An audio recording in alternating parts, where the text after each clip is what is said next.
Through life, we're all faced with challenges, some mental while others are physical. Today, I'm here to speak about the challenges of fighting diseases and the importance of staying on top of it. One in particular that has taught me this in such ways is FAP. Familial adenomatous polyposis, or FAP for short, is a genetic disease that is diagnosed usually when someone has more than 100 polyps in colon or rectum area. FAP is a disease that is passed down from generation to generation in a family.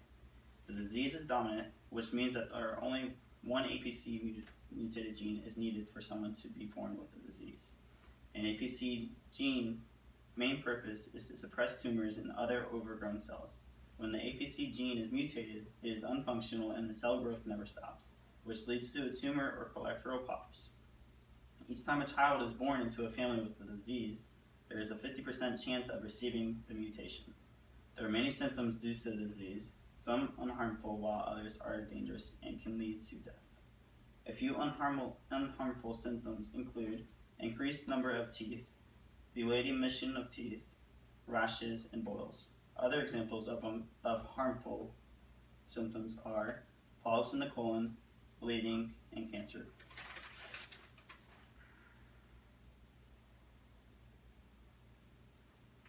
For someone who has FAP, it is extremely dangerous to do nothing about it. As I spoke in my point before, FAP causes excessive growth of polyps and can lead to internal bleeding and eventually cancer of polyps. There are a few steps that must be taken seriously. The first step that is taken is to get a genetic testing to reveal if you even have the disease. Next, depending on your age, it is best to schedule a colonoscopy to determine the growth of polyps you have.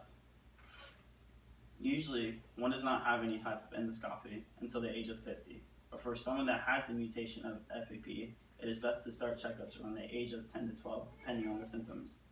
After getting scoped, it is best to speak with your doctor on what decision is to be made. Depending on the number of polyps in the colon and rectum area, it is best to remove the large intestines. By removing the colon, it prevents and lowers the chances of cancer developing. The thing about the disease is that polyp and cancer formation is random and it has no time limit. Usually, the only time a full colectomy is done is when the patient is over the age of 30 and or has an excessive amount of polyps through the colon. Although in most circumstances, most individuals, like me, only have a partial colectomy. For a partial colectomy to be done, the surgeon can remove a selected length of large intestines with a full cut or laparoscopically. After the surgeon makes the cuts, the remnants of the large intestines are connected to the small intestines and become the new digestive system. Lastly, the importance of staying on top of health in the disease is vital. As with all diseases or sicknesses, it can really take a toll onto your health and your life expectancy if you don't take the necessary precautions. Even if you don't notice any symptoms going on, it doesn't mean that there's nothing happening behind the scenes. Being hard-headed and dim-witted on your own health can hurt you and the people around you. I lost my dad at the age of 2 to this disease. My dad was hard-headed and didn't put matters into the doctor's hands. He was devoted that prayer and miracles would heal him. Though I do believe in prayers and miracles, but I also believe that God gives doctors the wisdom and power to heal serious health issues. My dad passed away and was brought back to life. When he woke up, he made a decision to have surgery. When he had surgery, it was too late and his colon was carpeted with cancerous polyps. So this is a very emotional topic to speak on, but I tell you it so that you may see the importance of keeping up with diseases and symptoms. In conclusion, this disease has impacted my life in many ways. It has shown me new ways to look at life and what to make of it.